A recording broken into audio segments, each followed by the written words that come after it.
Hello जी, तो इस video हम करने वाले हैं एक्सरसाइज 9.2 का क्वेश्चन नंबर 3, जो कि क्वेश्चन नंबर 2 के बिल्कुल सिमिलर है। सेम टू सेम वही स्टेप रहेंगे, बिल्कुल इजी तरीके से ही हो जाएगा।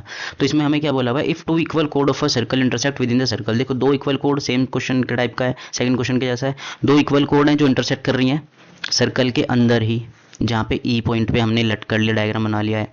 Prove that the joining the point of intersection to the centre make equal angle to the कोड। हमें प्रूफ करना है जो जो ज्वाइन करा है वहाँ से, ये सेंटर से जो है ना, यहाँ पे जो ये वाला एंगल है और जो ये वाला एंगल है आपस में इक्वल है, ये चीज़ हमें यहाँ पे प्रूफ करके बतानी है। तो अब हम क्या करेंगे, यहाँ पे गिवन लिख लेते हैं, क्या दिया हुआ है। गिवन हमारे पास क्या है, ए बी बराबर है सी डी के, ये इन्होंने हमें गिवन बोल दिया, ठीक है। और दूसरा हमें क्या बता दिया इन्होंने, जो प्रूफ करना है, टू प्रूफ हमें दे दिया। बहुत इजी क्वेश्चन है। टू प्रूफ हमें दे दिया, एंगल मान लेते हैं ओ ई एम बराबर करना है हमें ओ ई एन के। ये हमें यहाँ पे प्रूफ करके बताना है, ये चीज़ यहाँ पे करनी है। तो देखो, अब सबसे पहले वही कंस्ट्रक्शन वाला पार्ट हम यहाँ पे कर लेते हैं कि भाई यहाँ पे क्या करेंगे, कंस्ट्रक्शन कर लेते हैं।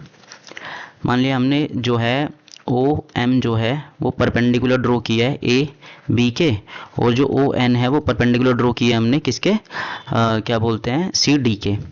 बस इतना ही यहाँ पे लिखेंगे। अब यहाँ पे डायरेक्ट सॉल्यूशन करना स्टार्ट करेंगे। तो यहाँ पे सॉल्यूशन में हमारे पास क्या होगा, यहाँ पे लिखना पड़ेगा in triangle O M E and triangle O N E, ठीक है। एक तो ये वाला ट्रायंगल ले लिया और एक ये वाला ट्रायंगल ले लिया हमने। अब इसको कॉन्ग्रेंस करना है बायसिपिसिटी से, और ये फिर इक्वल हो जाएगा। तो यहाँ पे सबसे पहले लिखेंगे ओ ई जो है ना, वो दोनों में क्या है, ओ ई कॉमन साइड है। फिर दूसरा हमारे पास जो है ओ एम है वो बराबर है ओ एन के। ये हमारे पास क्यों होता है, बाय कंस्ट्रक्शन हुआ है ये हमारे पास इक्वल, क्योंकि परपेंडिकुलर डिस्टेंस जो होता है, देखो अभी हमने थ्योरम पढ़ी थी सर्कल में, जो इक्वल कोड होती है ना वो सेंटर से इक्वल दूरी पे होती है। तो भाई इक्वल कोड है, सेंटर से इक्वल दूरी पे होगी, सेंटर से डिस्टेंस है तो इक्वल होगा ये उसके द्वारा। फिर हमारे पास क्या हो जाता है, एंगल एम जो है वो बराबर हो जाता है एंगल एन के। ये क्या है, each 90 degree.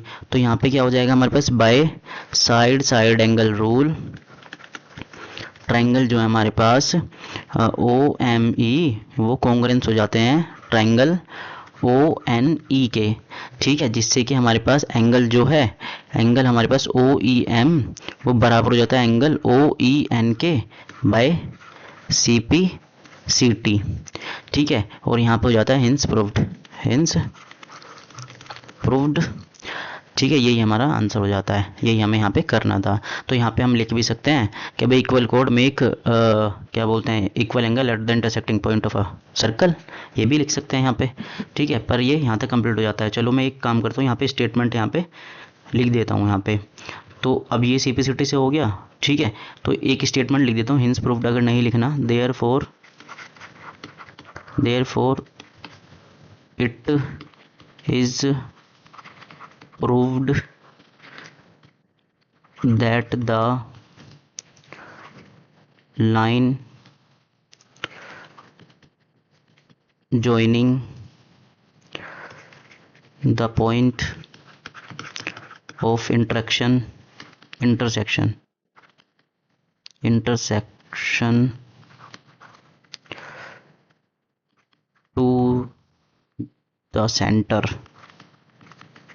to the center make equal